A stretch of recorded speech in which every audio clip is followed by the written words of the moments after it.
Salve Maria, tudo bem com vocês? Bom, gente, vamos começar a nossa aula, como a gente tem feito sempre, rezando uma Ave Maria, né? Eu me lembro que na última aula eu ensinei para aqueles que foram à aula presencial fazer o Pai Nosso em latim, né? Eu me lembrei agora que eu esqueci de colocar para vocês no grupo escrito, né, em latim, para que vocês vejam como é escrita. E eu só falei de boca, né? Mas vamos tentar fazer juntos então, tá? Em nome do Pai, do Filho e Espírito Santo. Amém. Ave Maria, cheia de graça, o Senhor é convosco. Bendita sois vós entre as mulheres e bendito é o fruto do vosso ventre, Jesus. Santa Maria, Mãe de Deus, rogai por nós, pecadores, agora e na hora de nossa morte. Amém. Em nome do Pai, do Filho, em nome do Pai, do Filho e Espírito Santo. Amém. Tá vendo? Até eu estou me esquecendo. Deixa eu pegar nosso livrinho aqui um instantinho.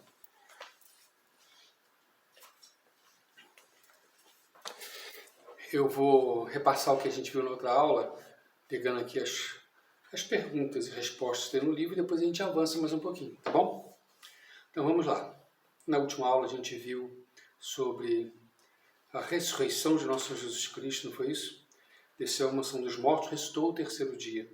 Nosso livrinho diz assim: desceu à mansão dos mortos, que quer dizer, né? Eu acho que cheguei a conversar com vocês isso na outra aula, né? Que a sua alma desceu ao limbo, expliquei para vocês o limbo, né? O limbo ao qual Jesus desceu quer dizer o lugar onde estavam as almas dos justos esperando a redenção. Cheguei a comentar isso também com vocês. Jesus Cristo desceu ao limbo para consolar e livrar as almas dos justos. Também, né? Quantos dias esteve morto Jesus Cristo? Jesus Cristo esteve morto por 3 dias incompletos, a saber, parte da sexta-feira, todo o sábado, parte do domingo. A gente conversou sobre isso também, né? Depois dos 3 dias de sua morte, ressuscitou glorioso e triunfante para nunca mais morrer. Ressuscitou quer dizer que a alma de Jesus Cristo se reuniu ao seu corpo. Nós comentamos isso, né? Então, a alma se juntou normalmente ao corpo. A alma, como estava na visão beatífica, sempre esteve, né? O São João dizia que isso era um milagre inverso. Jesus Cristo sempre esteve na visão beatífica. Então, era para a alma dele, junto do corpo dele, levar o corpo e a alma junto ao céu. Então, ele teve que fazer um milagre ao inverso, de forma que isso não acontecesse. Só deixando acontecer depois de sua morte e ressurreição. Né? Que sua alma sobe ao céu. Como aconteceu com Nossa Senhora. Eu falei com vocês, né? A alma de Nossa Senhora também entrou na visão beatífica. Deus permite que ela se una, que a alma se una novamente ao seu corpo, e o corpo de Nossa Senhora junto com sua alma são reunidos e ela sobe aos céus. Aí depois nós falamos sobre o 6º artigo, que diz: subiu aos céus, está sentado à direita de Deus Pai Todo-Poderoso. Depois de sua ressurreição, Jesus Cristo esteve na terra 40 dias. Né? Continuou aqui, fortalecendo a fé dos apóstolos e dando esse impulso à igreja que ali começava a sua missão apostólica, vamos supor assim, de uma forma geral. Né? Obviamente que mesmo quando nosso Jesus estava aqui, ele já havia intimado os apóstolos ao serviço do apostolado, da evangelização, né? Embora se falasse assim. Mas quando Jesus Cristo sobe ao céu e deixa a igreja aqui nascente, cabe aos apóstolos construir essa igreja. Então, ele dá esse impulso inicial, né? Primeiro, dirimino várias dúvidas, né? Quanto à ressurreição dele, e depois, quando sobe aos céus e vem o Espírito Santo, aí a igreja deslancha. Jesus Cristo ficou na terra 40 dias depois da sua ressurreição, para confirmar seus discípulos na fé. Né? Então ele tinha dito que ele ia reconstruir aquele templo. Né? Uma vez ele falou assim, né? Destruir esse templo e eu reconstruí em 3 dias. Achava que ele estava falando do templo de Salomão, que tinha lá em Israel na época. Hoje em dia só sobrou um muro, né? Muro das Lamentações. Mas não, ele falava do templo, o próprio corpo dele, que iam matá-lo e ele ia ressurgir no 3º dia. Então ele ficou aqui para confirmar aquilo, olha, morri e ressuscitei. Depois de 40 dias, para onde foi Jesus? Depois de 40 dias, Jesus subiu aos céus. Né? Compreendei com vocês a respeito do céu, essa imagem que a gente tem de algo acima. Então a gente olha para o céu. Né? Não quer dizer que esteja aí nas estrelas o céu empírico. Né? Jesus Cristo subiu aos céus por si mesmo? Sim, Jesus Cristo subiu aos céus por si mesmo, em virtude de seu próprio poder. Eu falei com vocês, ele poderia ter feito isso quando ele quisesse. Diferente de Nossa Senhora, que só depois de sua morte, por um desígnio de Deus, por um decreto de Deus, a alma se une ao corpo dela e sobe aos céus em corpo e alma. Como se chama o mistério da subida de Jesus Cristo ao céu? O mistério da subida do nosso Jesus Cristo ao céu chama-se ascensão. A ascensão do nosso Jesus Cristo. E a gente comemora agora, depois da Páscoa, no domingo, a ascensão do nosso Jesus Cristo. Esse momento em que ele vai ao céu. E milhares de pessoas estavam assistindo esse momento, tá, gente? O que quer dizer as palavras, está sentado diante do Pai Todo-Poderoso? As palavras, está sentado diante do Pai Todo-Poderoso, quer dizer que Jesus Cristo no céu tem lugar de honra, igual a Deus, sobre todas as criaturas. Você lembra que eu falei com vocês, de estar à direita? Bom, vamos continuar então. Isso eu estou falando aqui na página 31 do nosso livrinho, tá, gente? Diz assim o 7º artigo. Donde há de vir a julgar os vivos e os mortos. Então ele subiu aos céus. E aqui nesse artigo, na nossa profissão de fé, diz que ele vai vir, né? De onde há de vir. Então ele vai vir do céu novamente. A julgar os vivos e os mortos. Para julgar os vivos e os mortos. O que quer dizer esse artigo da profissão de fé, que é muito importante, gente? Não sei se eu pego primeiro... vamos pegar primeiro o livrinho, já que eu estou com ele aqui na mão, né? Estas palavras querem dizer que no fim do mundo, Jesus Cristo descerá visivelmente à terra para julgar todos os homens. Então vamos lá. A promessa de Deus, né? A promessa do nosso Jesus Cristo, que é Deus, é de que ele volta uma segunda vez. Ele veio uma vez, nasceu em Belém, nasceu da Virgem Santíssima, nasceu como um bebê, verdadeiro Deus, verdadeiro homem, viveu uma vida como qualquer ser humano, exceto no pecado, e padeceu por nós, pagando os nossos pecados, e subiu aos céus. E ele diz que vai voltar uma outra vez, uma segunda vez. Muitas dizem assim, a segunda vinda. Ele vai voltar novamente. No final do mundo, né? Exatamente o que é o final do mundo, a gente não entende exatamente, né? Muitas pessoas pensam no final do mundo que vai acabar com tudo.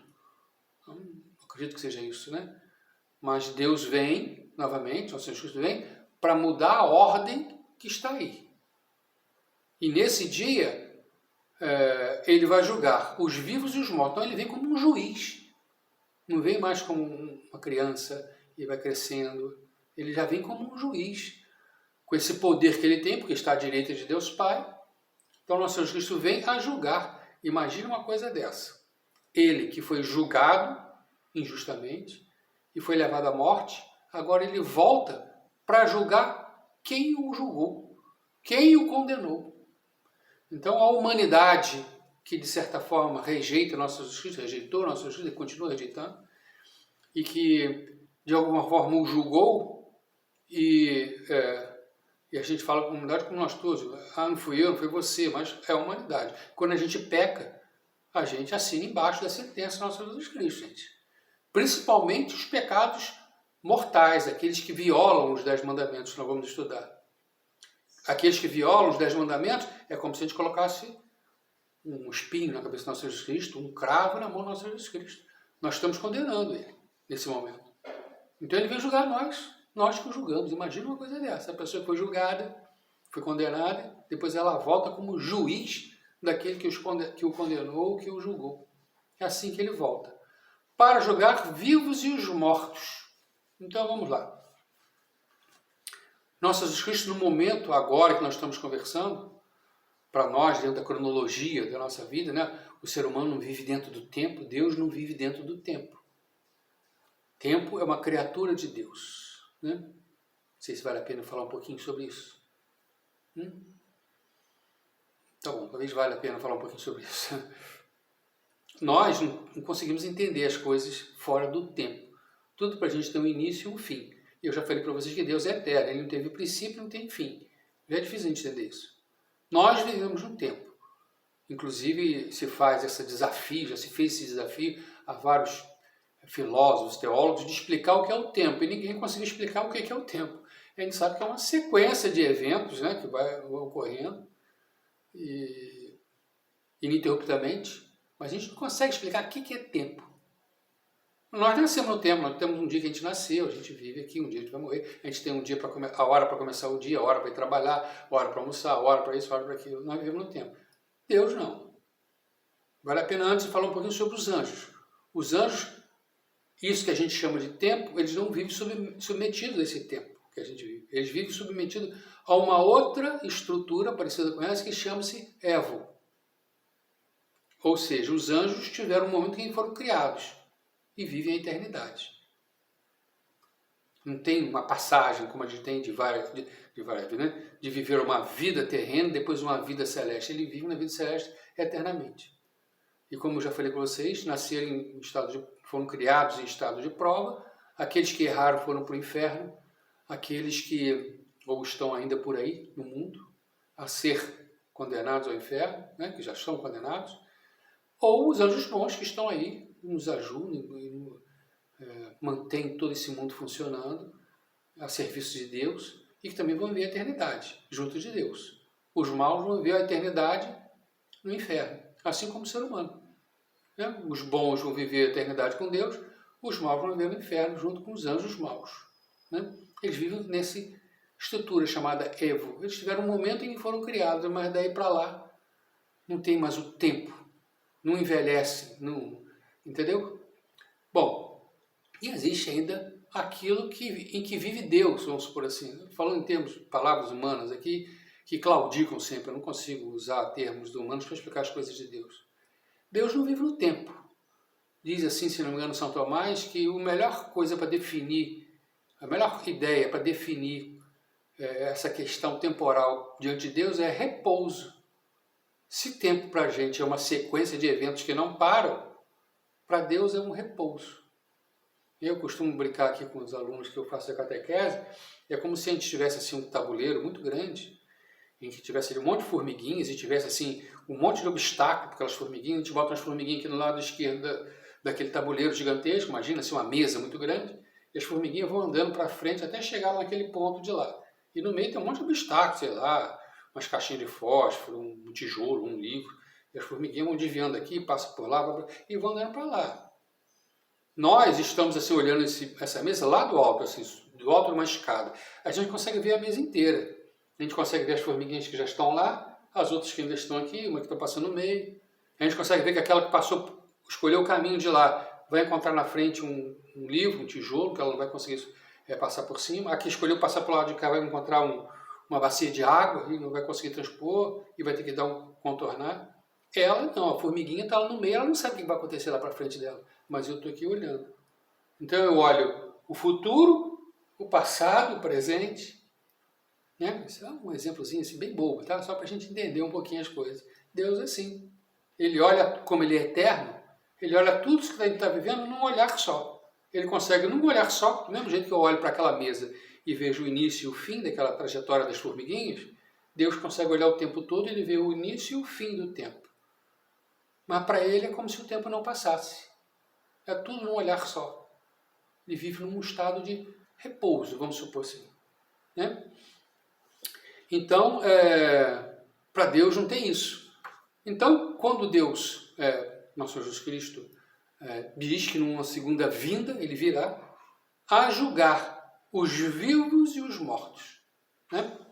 Então, essa visão de julgar e vivo... Então, voltando aqui um pouquinho, pegando antes do que eu estava falando, ele é juiz de tudo, de toda essa história.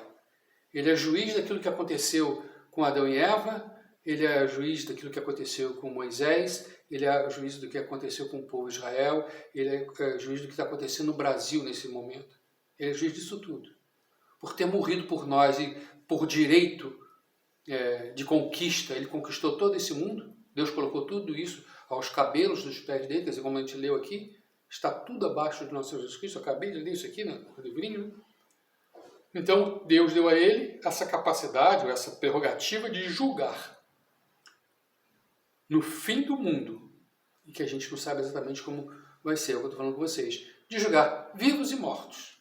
Bom, vamos parar para falar um pouquinho sobre julgar vivos e mortos. Primeiro vou pegar vivos e mortos.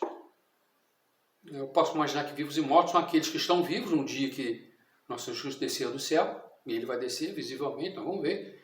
Nosso Jesus Cristo é corpo e alma, não é corpo e alma.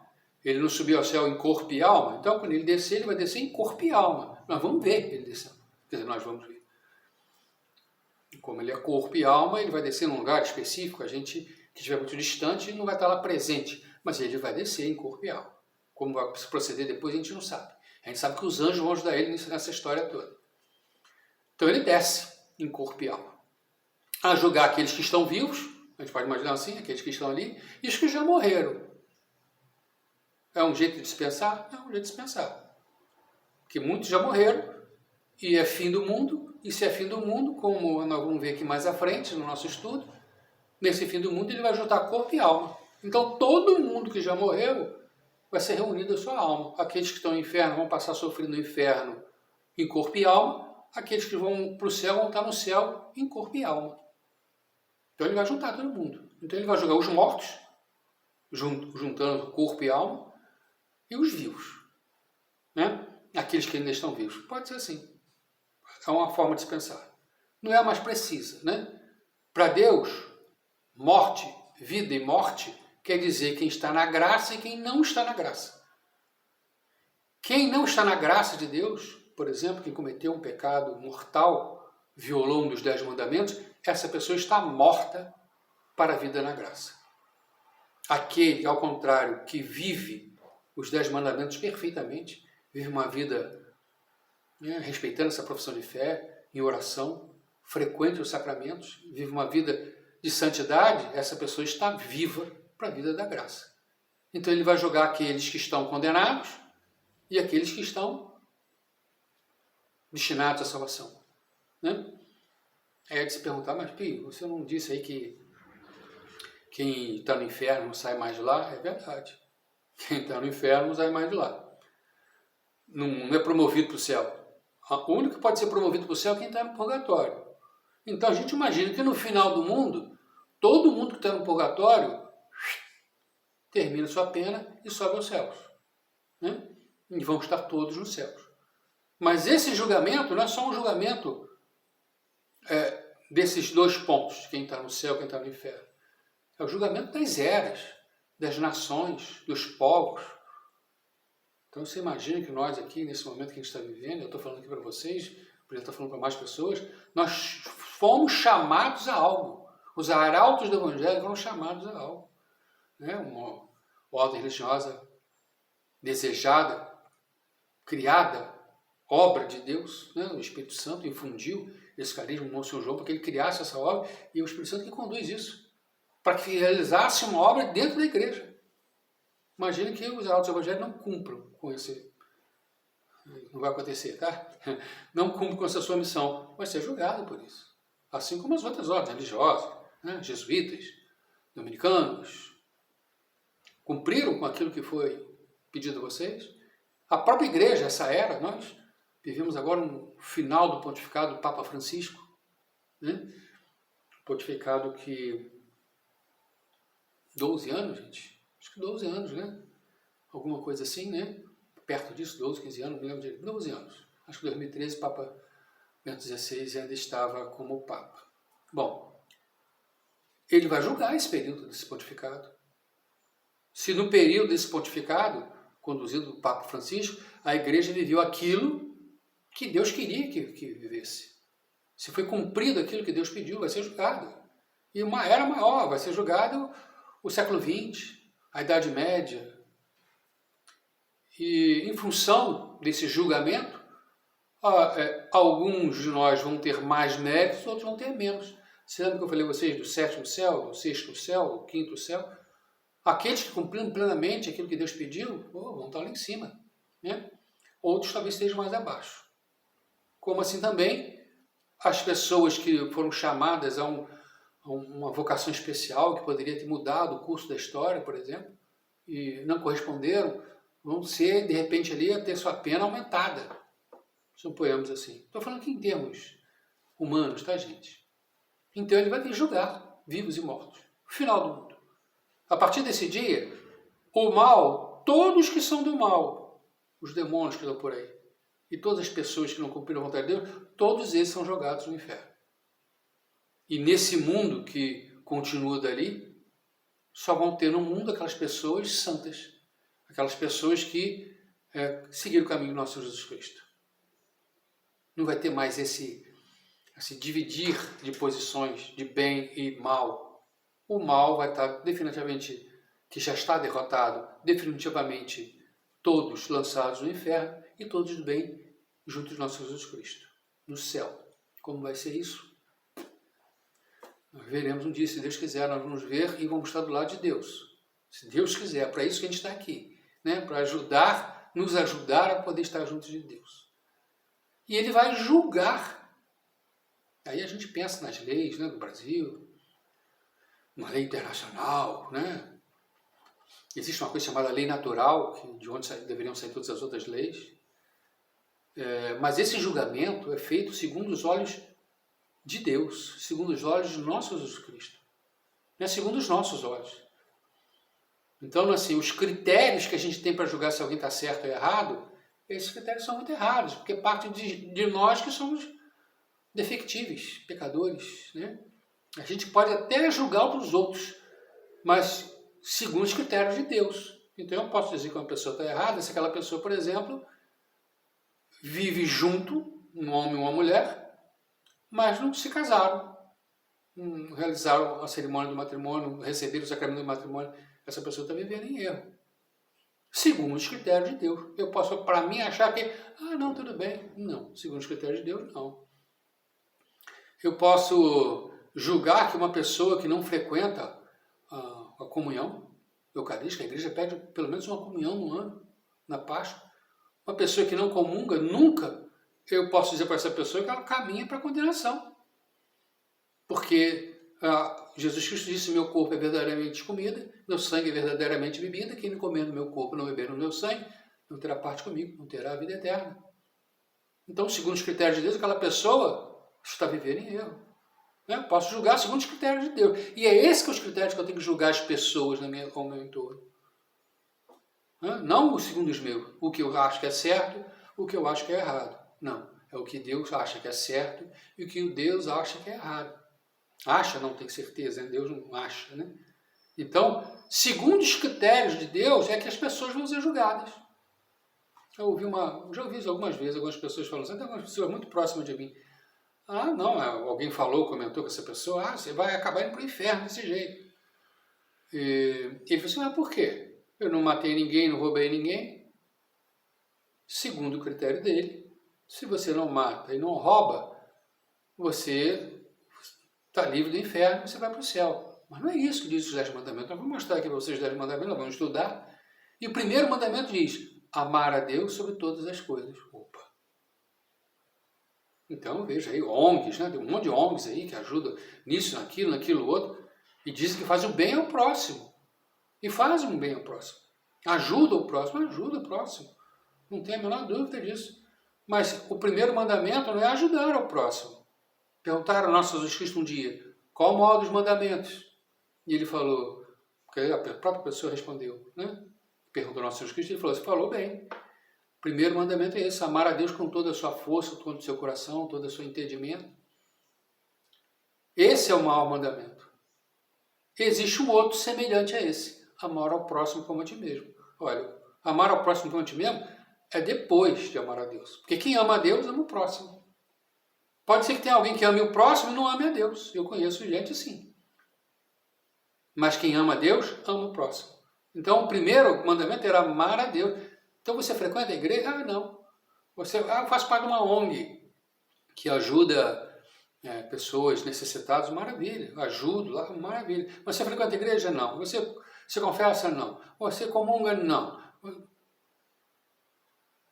Essa pessoa, quando estiver diante de Deus, ela não vai ser julgada por aquilo que ela acha que é o certo ou errado. Ou a sociedade acha que é o certo e errado. Ela vai ser julgada segundo aquilo que Deus disse que é certo e errado e o que deve fazer. Então, a gente tem que buscar cumprir aquilo que Deus pede da gente. Né? Nesse sentido que eu estou falando. Quem ama a Deus, ama o próximo, porque sabe que o próximo é um templo de Deus, como disse assim São Paulo, né? Que o próximo é templo de Deus. Então, eu tenho que me preocupar com os critérios de Deus, porque é com esses critérios que ele vai julgar a humanidade. Não adianta a pessoa morrer e falar assim, ah não, mas eu sou muito rico e morri aqui, mas aqui em cima não tem dinheiro. Lá no céu não tem questão de dinheiro. Não tem dinheiro, não adianta. Ah, eu ajudei, eu doava um dinheiro todo ano para o Criança Esperança, aquele negócio que tem na televisão, nem sei se tem mais isso. Mas não quer dizer muita coisa não. Às vezes eu estou dando aquele dinheiro porque eu estou com medo assim, de eu amanhã ou depois estar diante de Deus e não ter uma obra boa a fazer, dei aquele dinheiro porque eu estou preocupado comigo e não com a pessoa.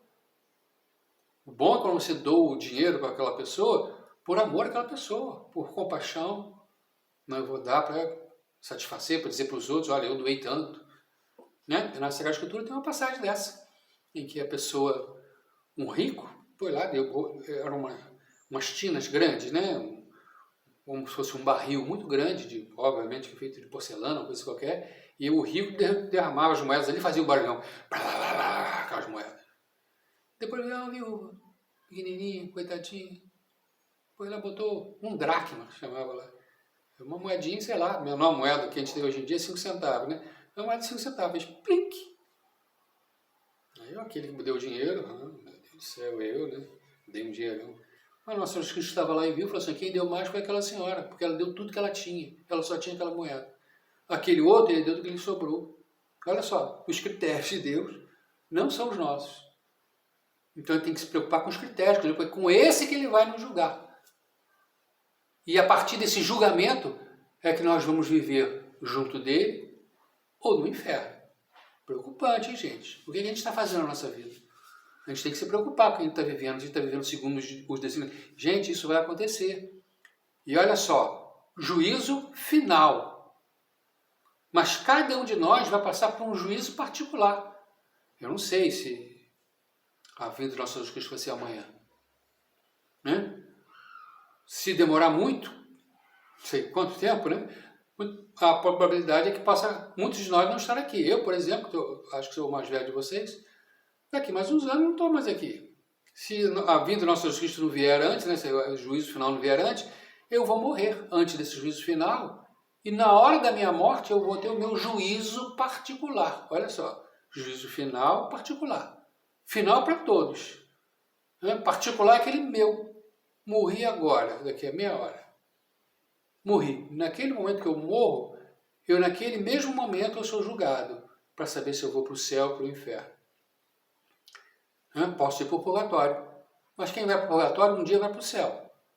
Só que tem que pagar essa pena. E essa pena pode ser de milênios. Está falando aqui, a gente, como estou falando, de tempo, né? Falei com vocês de tempo, né? A gente tenta botar o tempo lá do purgatório aqui dentro daquilo que a gente imagina que a gente vive, né? 1000 anos, 100 anos de pena no purgatório. E o sofrimento do purgatório é igual no inferno.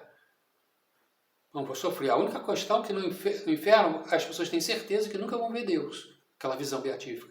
Os do purgatório têm certeza que um dia vão ver Deus. Ainda que leve 1000 anos de sofrimento. Isso é bem diferente. O sofrimento tem fim. No inferno não tem. Então eu vou morrer e vou ser julgado naquele momento.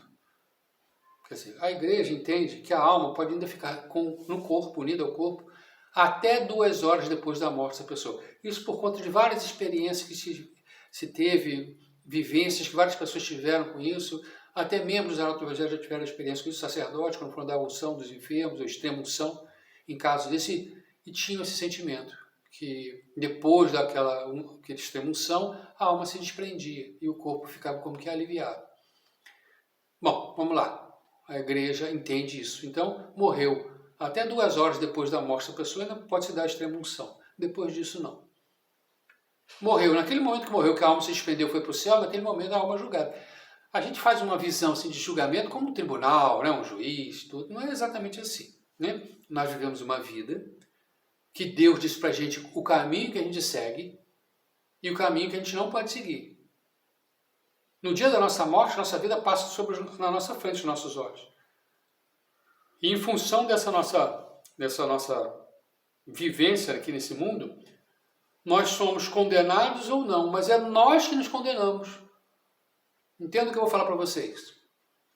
Vem aqui uma pessoa e fala assim, olha só, se você for para aquele caminho ali, é perigoso. Tem assaltantes ali, você vai ser assaltado. por esse caminho daqui não tem assaltantes, você vai caminhar tranquilo e vai chegar em casa. Aí eu vou e escolho seguir aquele caminho. O que vai acontecer comigo?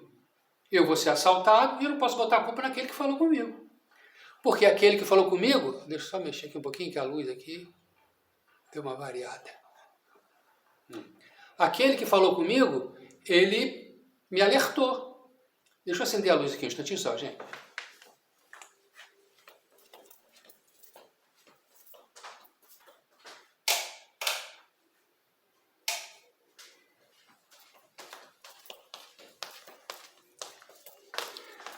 A partir do momento que ele me alerta, a escolha é minha. Então eu estou escolhendo seguir pelo caminho onde eu posso sofrer uma violência qualquer. É a mesma coisa que faz Deus com a gente. Ele diz pra gente o caminho e nós que escolhemos. Então quando eu escolho o caminho da condenação, eu não posso chegar lá ao final da minha vida, nesse momento desse meu julgamento particular, e eu ver que eu estou condenado ao inferno e reclamar de Deus. Ele deu todas as chances para mim, e vocês tenham certeza, milhares de graças Deus derrama todo dia na vida de cada um de nós. Graças de conversão, graças de fortalecimento da fé. Se a gente rejeita isso, como no fim eu posso dizer assim, botar a culpa em Deus? Ah, Deus está me condenando. Não, Deus não está me condenando, eu me condenei. Eu escolhi o caminho errado, sabendo que estava errado muitas vezes. Vocês, por exemplo, estão fazendo catequese, vão saber que está errado. Deus ainda me botou no meu caminho várias pessoas, várias oportunidades, várias situações para que eu corrija o meu caminho. Eu não quis corrigir e agora eu caí no inferno e eu vou botar a culpa em Deus. A culpa é minha. No latim, na igreja, hoje em dia, existe uma coisa dessa que chama assim, excomunhão lato sententia, imediata, né? De sentença imediata, que não precisa de uma sentença, porque já está sentenciado.